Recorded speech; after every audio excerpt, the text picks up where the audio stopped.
Hello दोस्तों, स्वागत है एक बार फिर से आपका मेरे चैनल पे आरएस लीगल अपडेट पे। दोस्तों, आज की वीडियो में मैं बात करूंगी कि अगर पत्नी को साबित करने होंगे अब 5 सबूत। अगर वो जो आरोप लगा रही है पति पे, अपने ससुराल वालों पे, वो 5 सबूत है, कौन से हैं, अगर वो साबित नहीं कर पाई, तो है जितने भी झूठे केसेस लगाती हैं वो है जो खारिज हो जाएंगे, खत्म हो जाएंगे। तो क्या सिर्फ आरोप लगाने दे से ही पति और ससुराल वालों को सजा मिल जाती है या वो केस जीत जाती है? क्या पत्नी अगर 498 घरेलू हिंसा या मेंटेनेंस का केस लगा दे, तो क्या कोर्ट तुरंत उस पर विश्वास कर लेता है? तो ऐसा बिल्कुल नहीं होता है, उसे साबित करना पड़ता है, सबूत देना ज़रूरी है। डिटेल्स में बात करेंगे। फिलहाल चैनल पे अगर आप लोग नए जुड़े हैं, तो चैनल को लाइक करिए, शेयर करिए, सब्सक्राइब करना बिल्कुल मत भूलिए। साथ ही बेल आइकन दबाइए ताकि आपको टाइम टाइम से मेरी वीडियो की नोटिफिकेशन सबसे पहले मिलती रहे। तो दोस्तों, कानून के अनुसार जो भी व्यक्ति कोर्ट में आरोप लगाता है, उसे अपने आरोप साबित करने भी पड़ते हैं। आरोप लगाने से वो जिस पे आरोप लगा रहा है वो आरोपी नहीं बन जाएगा। आपको साबित भी करने पड़ेंगे, सबूत भी देना पड़ेगा, क्योंकि कोर्ट जो फैसला करती है सबूतों के आधार पे ही करती है। सबूत नहीं दे पाओगे, अब वो चाहे पत्नी हो या पति हो, तो केस है जो बिल्कुल खारिज हो जाएगा। आपके सिर्फ बोलने से ही आपकी बातों पे विश्वास नहीं कर लिया जाएगा। तो अगर पत्नी अपने आरोप साबित नहीं कर पाती है, तो कई मामलों में कोर्ट केस खारिज भी कर सकता है और होते ही हैं। तो आज की इस वीडियो में मैं बताऊंगी कि ऐसे 5 महत्वपूर्ण सबूत जो कई मामलों में पत्नी को कोर्ट में देने ही पड़ते हैं, जो भी वो आरोप लगा रही है पति पे, ससुराल वालों पे। अगर ये सबूत नहीं होते हैं, वो कोर्ट में नहीं साबित कर पाती है, तो केस उसका कमजोर पड़ सकता है और केस खारिज भी हो सकता है। तो वन बाय वन डिस्कस करेंगे, ध्यान से सुनिएगा, ठीक है? और जो आप जैसे लोग पीड़ित हो आपके घर में, फ्रेंड सर्कल में, वहां तक भी वीडियो शेयर करिएगा, क्योंकि आज की डेट में क्या होता है, हर एक दिन जो अभी जो केसेस की तादाद बढ़ी चली जा रही है, वो मैट्रिमोनियम के केस ही बढ़ते चले जा रहे हैं, पत्नी के वाद विवाद के ही। तो झूठे केसेस की तादाद बढ़ी चली जा रही है। अब सुप्रीम कोर्ट, हाई कोर्ट खुद कहते हैं कि भाई ज्यादा झूठे लोगों की केस आती है, तो कोर्टों को पता होता है कि कौन झूठ बोल रहा है, कौन सच बोल रहा है। अब पत्नी ने भी अगर झूठे केस किए हैं ना, तो उसको भी सबूत देने पड़ेंगे। नहीं देगी तो केस खारिज हो जाएंगे। तो आप लोगों को जानना जरूरी है, चाहे महिला हो या पुरुष, आप दोनों के लिए ही है इम्पोर्टेंट वीडियो। अब हम बात करेंगे फर्स्ट कौन सा होता है जो सबूत, मेडिकल सबूत। अगर पत्नी यह आरोप लगाती है कि पति या ससुराल वालों ने उसके साथ मारपीट की है, शारीरिक हिंसा की है, तो कोर्ट आमतौर पर मेडिकल एविडेंस देखता है, जैसे हॉस्पिटल की रिपोर्ट, मेडिकल सर्टिफिकेट, डॉक्टर की रिपोर्ट। अगर गंभीर चोट का आरोप लगाया गया है, लेकिन कई मेडिकल रिकॉर्ड नहीं होते हैं, सिर्फ आरोप लगा दिया जाता है और सबूत के नाम पे उनके पास कोई भी नहीं होता है, तो कोर्ट को शक हो सकता है ऐसी सिचुएशन में कि आरोप सही है या नहीं है। दूसरा होता है, कौन सा सबूत देना पड़ेगा? गवाह, मतलब कि जिसे हम कहते हैं विटनेस। कई मामलों में गवाह बहुत महत्वपूर्ण भूमिका निभाते हैं। अगर पत्नी कहती है कि उसके साथ घरेलू हिंसा या दुर्व्यवहार हुआ है, तो कोर्ट यह भी देखता है कि क्या कोई व्यक्ति है कि जिसने वो ये घटना देखी हो या सुनी हो, जैसे कि पड़ोसी, रिश्तेदार, परिवार का कोई सदस्य।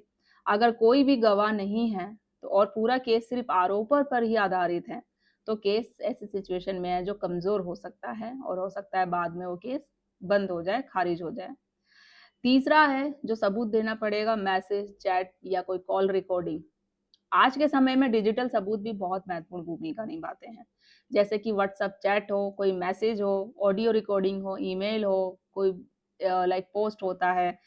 अगर पत्नी यह कहती है कि पति ने उसे धमकी दी या प्रताड़ित किया, मैसेज ही किया होगा, व्हाट्सएप किया होगा या कॉल पे बात करी होगी, उसे धमकी दी होगी, जो वो आरोप लगा रही है, तो कोर्ट यह देखता है कि क्या इसका कोई डिजिटल प्रूफ उसके पास मौजूद है या नहीं है। ना डिजिटल है, ना वैसे कोई सबूत दे पा रही है। तो अगर ऐसे सबूत हैं, तो केस है जो कि मजबूत हो सकता है। अगर नहीं है, तो वही है, केस कमज़ोर हो जाएगा और केस लास्ट में खारिज हो जाएगा। नंबर 4 है पुलिस शिकायत या एफआईआर।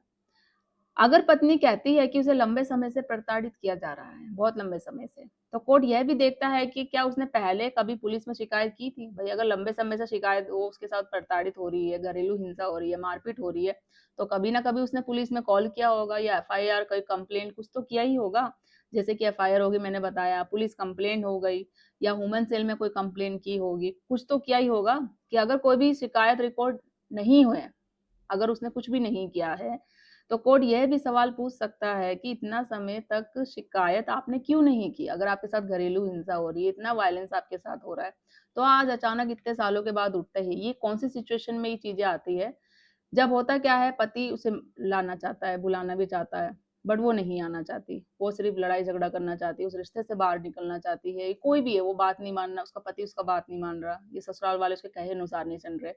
तो पति ने बहुत कोशिश करी, पत्नी नहीं आ रही है, उसने डिवोर्स केस फाइल कर दिया। अब जब डिवोर्स केस फाइल किया, तो उसने बदले में काउंटर केस फाइल कर दिया। काउंटर केस 498 या डीवी का हो गया।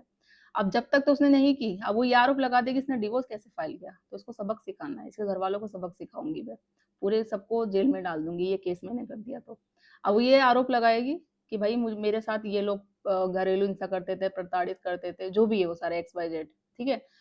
अब वही कोर्ट देखेगी इतने सालों से मैडम जो अगर आपके साथ घरेलू हिंसा हो रही है, जब तक आप चुप बैठे थे, आपने आज तक कोई कंप्लेंट नहीं करी, कोई शिकायत नहीं दर्ज करी, तो आज अचानक कहाँ से आपके पास आ गया? तो ये सवाल क्वेश्चन मार्क बहुत बड़ा आएगा, जिससे कि वो साबित तो कर नहीं पाएगी, लास्ट में जो केस कमज़ोरी होगा और बंद ही होगा। नंबर 5 है दहेज या माँग के सबूत। अगर पत्नी दहेज माँगने का आरोप लगाती है कि ये लोग मुझसे दहेज माँगते थे, डिमांड करते थे, डावरी डिमांड, तो कोर्ट यह देखता है क्या इस आरोप का कोई सबूत है उसके पास या सिर्फ़ वो वैसे ही बोल रही है। जैसे कि कोई बैंक ट्रांज़ैक्शन हो, दिया हो तुमने, कोई गिफ्ट की लिस्ट उन्होंने माँगी जो दी हो, मैसेज ये मैसेज पर हो, कॉल रिकॉर्डिंग हो, कुछ तो हो या कोई विटनेस हो। अगर दहेज माँगने का आरोप लगाया गया है, तो लेकिन उसके पास कोई सबूत नहीं है, तो केस कमज़ोर हो जाएगा और केस है जो बंद हो जाएगा। लेकिन यह एक बात समझना बहुत ज़रूरी होती है दोस्तों कि हर एक केस में जो फैसला है ना, फैक्ट और एविडेंस पे ही डिपेंड होता है। अगर पत्नी के पास कोई पर्याप्त सबूत नहीं है, जो भी वो एलिगेशन लगा रही है पति पे, ससुराल वालों पे, तो कोर्ट उसके पक्ष में फैसला पति के पक्ष में फैसला देगा। लेकिन अगर आरोप साबित नहीं हो पाते हैं, तो कई मामलों में अदालत केस है जो इस सिचुएशन में खारिज भी कर देगा, पूरी तरीके से बंद कर देगा।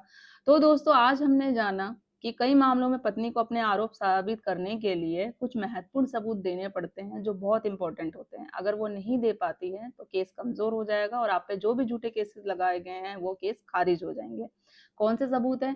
पहला मेडिकल सबूत, दूसरा है गवाह, डिजिटल सबूत तीसरा, चौथा है पुलिस शिकायत, पाँचवा है दहेज माँग जो करती है कि मुझसे दहेज माँगा गया है उसके कोई सबूत। तो अगर ये सबूत नहीं होते हैं, वो कोर्ट में साबित नहीं कर पाती है, तो केस पूरी तरीके से कमज़ोर पड़ सकता है और केस खारिज हो जाएगा। तो आई होप मैंने जो इस वीडियो में क्लियर करी है, आप लोगों को बहुत हेल्प मिलेगी। फिर भी कुछ क्वेरी रहती है, कुछ चीज़ें रह गई होंगी, आप पूछना चाहते हैं तो कमेंट करके पूछ सकते हैं और ज़्यादा लोगों तक शेयर करिए, सब्सक्राइब करिए। जल्दी ही मिलती हूँ मैं कैसे इन्फॉर्मेटिव वीडियो के साथ, तब तक के लिए थैंक यू।